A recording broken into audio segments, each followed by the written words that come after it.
Hola a todos, bienvenidos de nuevo a nuestra abadía de Carfax, nombre que tomamos. Bueno, si vieron el video anterior, ya saben de dónde lo tomamos. Hoy día continuamos con la novela El Gran Dios Pan de Arthur Machen y comenzamos con el capítulo segundo, Las memorias del señor Clark. Clark, el caballero elegido por el Dr. Raymond para presenciar el extraño experimento del Dios Pan, era una persona en cuyo carácter la cautela y la curiosidad estaban peculiarmente mezcladas. En su momento de seriedad, pensaba en lo inusual y lo excéntrico con una abierta aversión. Sin embargo, en lo profundo de su corazón, exhibía una ingenua curiosidad respecto a los elementos más esotéricos y recónditos de la naturaleza humana. Esta última tendencia había prevalecido cuando aceptó la invitación de Raymond y, aunque su juicio siempre había repudiado las teorías del doctor, considerándolas como las necedades más extravagantes, secretamente abrazaba la creencia en la fantasía y se hubiera regocijado de ver confirmada aquella creencia. Los horrores que presenció en aquel espantoso laboratorio resultaron, hasta cierto punto, terapéuticos. Era consciente de estar involucrado en un asunto no del todo honorable y, por muchos años después, se aferró firmemente a lo trivial, rechazando todas las oportunidades de investigación ocultista. De hecho, sobre un principio homeopático, por algún tiempo asistió a las sesiones de distinguidos médiums, esperando que los torpes trucos de aquellos caballeros le llevaran a enemistarse con cualquier tipo de misticismo. Sin embargo, el remedio, aunque cáustico, no era eficaz. Clark sabía que aún se consumía por lo invisible y, poco a poco, la antigua pasión comenzó a reafirmarse, al tiempo que el rostro de Mary, estremeciéndose y convulsionando con un desconocido terror, se desvanecía lentamente de su memoria.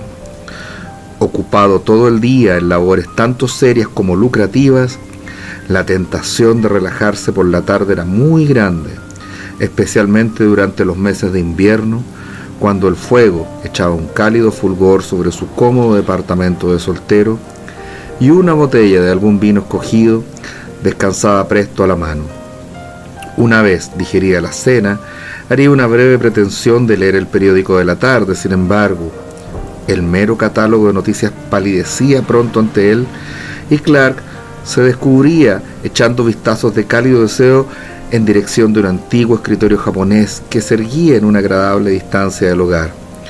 Como un niño frente a un armario atestado, por unos pocos minutos lo rondaba indeciso, pero el placer siempre prevalecía y Clark terminaba por acercar su silla, prender una vela y sentarse frente al escritorio.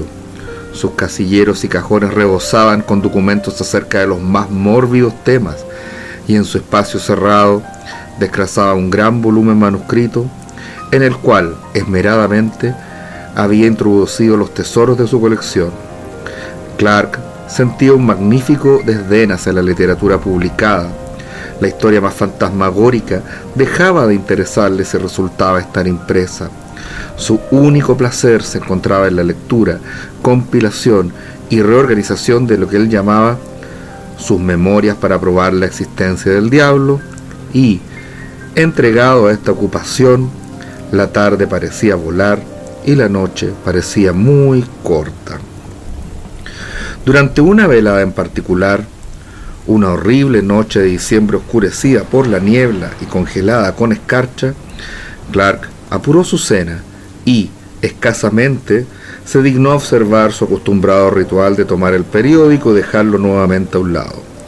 Se paseó 2 o 3 veces por la habitación, abrió el escritorio, se mantuvo estático por un momento y se sentó. Se reclinó, absorbido por una de esas ensoñaciones de las que era objeto y, al fin, sacó su libro y lo abrió en la última entrada. Allí había 3 o 4 páginas densamente cubiertas por la redonda y ornada caligrafía de Clark, y al principio había escrito lo siguiente a mano y en una letra algo más grande: singular narración relatada por mi amigo el Dr. Phillips me ha asegurado que todos los hechos relatados aquí son estrictos y completamente verdaderos, pero se niega a entregar ya sea los apellidos de las personas afectadas o los lugares donde estos extraordinarios eventos sucedieron. El señor Clark comenzó a leer por 10ª vez la narración, dando un vistazo de vez en cuando a las notas que había hecho a lápiz cuando su amigo lo sugería. Una de sus largas gracias era enorgullecerse de cierta habilidad literaria. Pensaba bien de su estilo y se esforzó en arreglar de forma dramática las circunstancias. Leyó la siguiente historia. Las personas involucradas en esta exposición son Helen B., quien, si aún está viva, debe ser una mujer de 23. Rachel M., ya fallecida, quien era un año menor que la anterior, y Trevor W., un idiota de 18 años.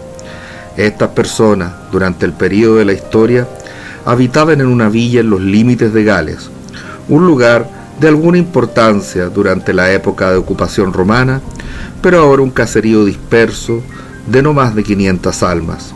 Se empalma sobre terreno elevado, aproximadamente 6 millas del mar, y se encuentra protegida por un extenso y pintoresco bosque. Hace unos 11 años atrás, Helen B. llegó a la aldea bajo circunstancias peculiares. Era sabido que, siendo huérfana, fue adoptada en su infancia por un pariente lejano, que él la crió en su hogar hasta que cumplió los 12 años. Sin embargo, pensando que sería mejor para la niña tener compañeros de juego de su misma edad, publicó en varios periódicos locales avisos buscando un buen hogar para una niña de 12 en una cómoda hacienda. Este aviso fue contestado por el señor R., un granjero acomodado de la aldea antes mencionada. Siendo sus referencias satisfactorias, el caballero envió a su hija adoptiva con el señor R. La joven portaba una carta en la cual se estipulaba que la niña debería tener una habitación para ella sola y afirmaba que sus cuidadores no necesitaban preocuparse por el tema de su educación, pues ella estaba lo suficientemente educada para la posición que ocuparía en la vida. De hecho, el señor R. fue dado a entender que debía permitir a la niña encontrar sus propias actividades y pasar el tiempo como ella deseara. Puntualmente, el señor R. residió en la estación más cercana, a 7 millas de su casa, y al parecer no advirtió nada fuera de lo común acerca de la niña, excepto que se mostraba reservada respecto a su antigua vida y a su padre adoptivo. Sin embargo, ella era diferente de la gente del pueblo. Su piel era de un oliva pálido y claro, y sus rasgos eran bien marcados. En cierto modo, tenía un tipo extranjero.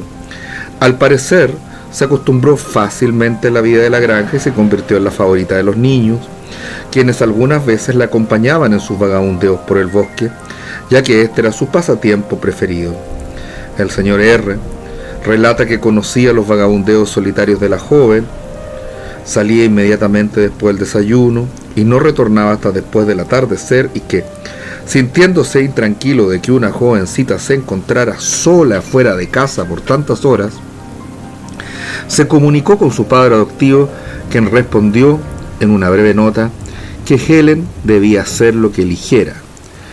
En el invierno, cuando los caminos del bosque son intransitables, pasaba la mayor parte del tiempo en su dormitorio, donde dormía sola, de acuerdo a las instrucciones de su pariente.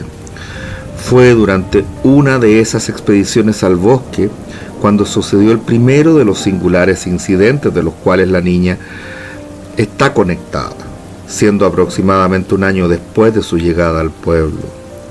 El invierno anterior había sido extraordinariamente severo. La nieve se había acumulado hasta grandes profundidades y la escarcha se había mantenido por un periodo sin precedente. El verano siguiente fue igual de notable por su calor excesivo. Durante uno de los días más calurosos de dicho verano, Helen B. abandonó la casa para dar uno de sus largos paseos por el bosque, llevando con ella, como era usual, algo de pan y carne para almorzar. fue vista por algunos hombres en los campos dirigiéndose hacia la antigua calzada romana, un verde sendero que recorre la parte más alta del bosque.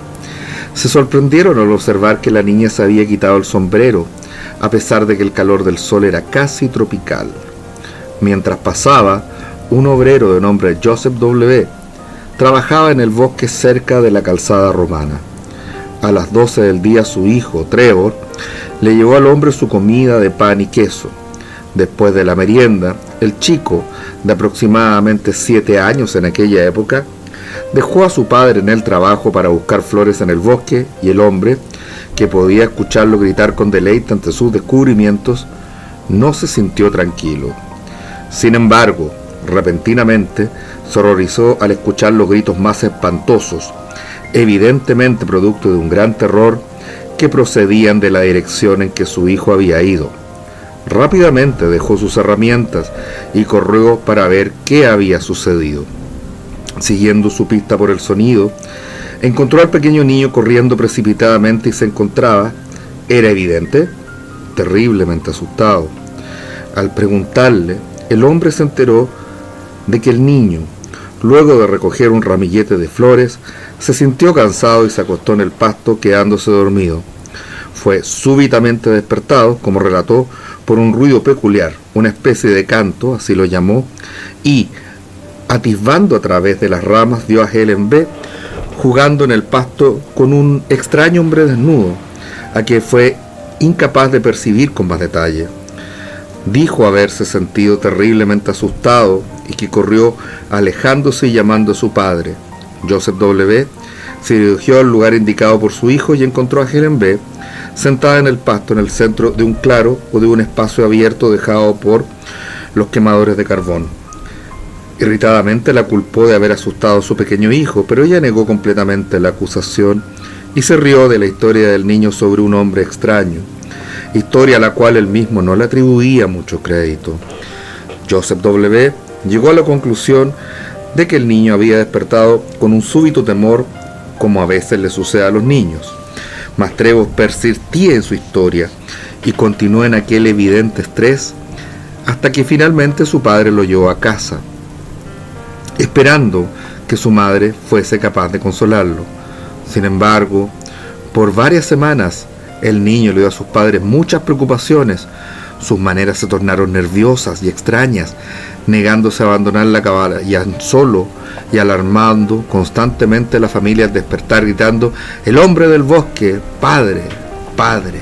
Con el transcurso del tiempo, sin embargo, la impresión pareció desgastarse y cerca de 3 meses después acompañó a su padre a casa de un caballero del vecindario para el cual Joseph W.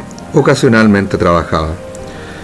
El hombre fue conducido al estudio y el pequeño niño fue dejado sentado en la recepción, pero pocos minutos después, mientras el caballero daba sus instrucciones a W., los dos fueron espantados por un grito desgarrador y el sonido de una caída. Precipitándose fuera, descubrieron al chico sin sentido sobre el suelo, su cara desfigurada por el terror. Inmediatamente llamaron al doctor, quien luego de examinarlo declaró que el niño había sufrido una especie de ataque producto de un shock inesperado. El niño fue llevado a uno de los dormitorios y luego de un tiempo recuperó la conciencia, pero solo para pasar un estado descrito por el médico como histeria violenta. El doctor le suministró un sedante fuerte y en el curso de 2 horas le declaró capaz de caminar a casa, pero al pasar por la recepción los paroxismos de terror retornaron con más violencia. El padre notó que el niño apuntaba hacia algún objeto y oyó el antiguo grito: «El hombre del bosque», y mirándose en la dirección señalada, vio una cabeza de piedra de apariencia grotesca que había sido edificada en la pared sobre una de las puertas. Al parecer, recientemente el dueño de casa había hecho algunas alteraciones en sus establecimientos, y mientras cavaba en las fundaciones de algunas dependencias, el hombre encontró una curiosa cabeza, evidentemente del periodo romano, la que había sido dispuesta en la manera descrita. Los arqueólogos más experimentados del distrito habían declarado que la cabeza era de un fauno o de un sátiro. El doctor Phillips me cuenta que él ha visto la cabeza en cuestión y me asegura que nunca ha percibido una manifestación tan vívida de intensa maldad. Pero cualquiera que haya sido la causa, este segundo golpe pareció demasiado severo para el joven Trevor, y actualmente sufre de una debilidad del intelecto que ofrece escasa esperanza de recuperación. El asunto, en aquel tiempo, causó una gran sensación, y Helen fue debidamente interrogada por el señor R, pero sin resultados, pues ella negaba resueltamente que hubiera asustado o molestado a Trevor de alguna forma. El segundo suceso con el que el nombre de la niña está conectado tuvo lugar hace aproximadamente 6 años y es de un carácter aún más extraordinario. A comienzos del verano de 1882, Helen trabó una amistad de características peculiarmente íntimas con Rachel M., la hija de un próspero granjero de la vecindad. Esta joven, un año menor que Helen, era considerada por la mayoría como la más linda de las dos, a pesar de que los rasgos de Helen se habían suavizado en gran medida mientras crecía. Las dos niñas, que estaban juntas cada vez que fuera posible, exhibían un singular contraste, la una con su clara y olivácea piel, casi de apariencia italiana, y la otra con el proverbial rojo y blanco de nuestros distritos rurales. Debe mencionarse que los pagos que el señor R hacía para la mantención de Helen eran conocidos en la villa por su excesiva generosidad, y era de impresión general que algún día ella heredaría de su pariente una gran suma de dinero. De esta forma, los padres de Rachel no se oponían a la amistad de su hija con la joven e incluso fomentaban la intimidad, aunque ahora se arrepienten amargamente de haberlo hecho. Helen aún conservaba su extraordinaria inclinación por el bosque y en varias ocasiones Rachel la acompañaba. Ambas amigas salían temprano por la mañana y se quedaban en el bosque hasta el crepúsculo.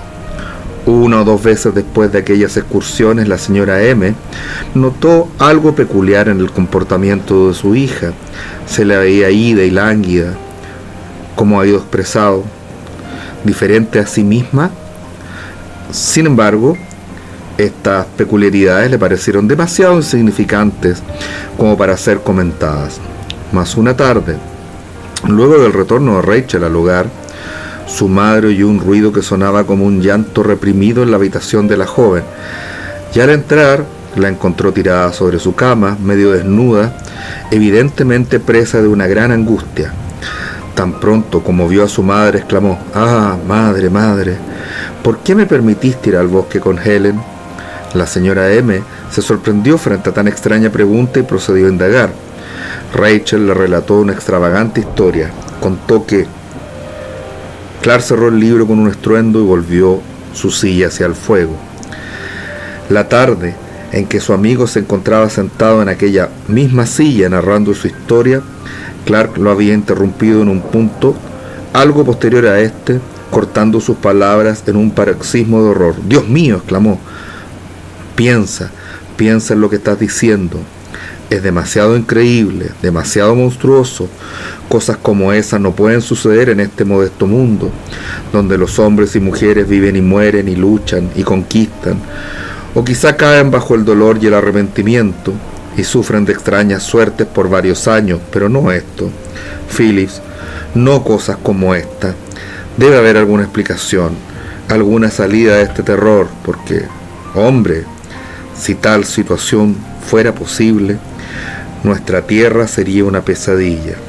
Sin embargo, Phillips había contado su historia hasta el final, concluyendo: «Su vida permanece hasta hoy como un misterio. Se desvaneció a plena luz del sol.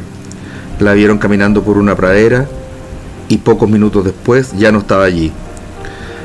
Clark trató de imaginarse el asunto una vez más, sentado junto al fuego, y su mente nuevamente se estremeció y retrocedió, consternada ante la visión de tales horribles e innombrables elementos, entronados como estaban, triunfantes en la carne humana. Ante él se extendía la oscura visión de la verde calzada en el bosque, como su amigo la había descrito. Vio las hojas oscilantes y las temblorosas sombras sobre el pasto, vio la luz del sol y las flores, y en la distancia ambas figuras se acercaban hacia él. Una era Rachel y la otra, Clark ha tratado de no creer en ello. Sin embargo, al final del relato, como está escrito en su libro, puso la siguiente inscripción: Et diabolus incarnatus est, et homo factus est. Bueno, este ha sido el capítulo segundo de nuestra novela El gran dios Pan, del a su vez también grande Arthur Machen, quien, como les dije en el capítulo anterior, fuera uno de los hilos del mismísimo Howard Philip Lovecraft. Nos veremos próximamente con el capítulo tercero de esta novela titulado La ciudad de las resurrecciones. Espero que tengan muy buenas noches y dulces sueños.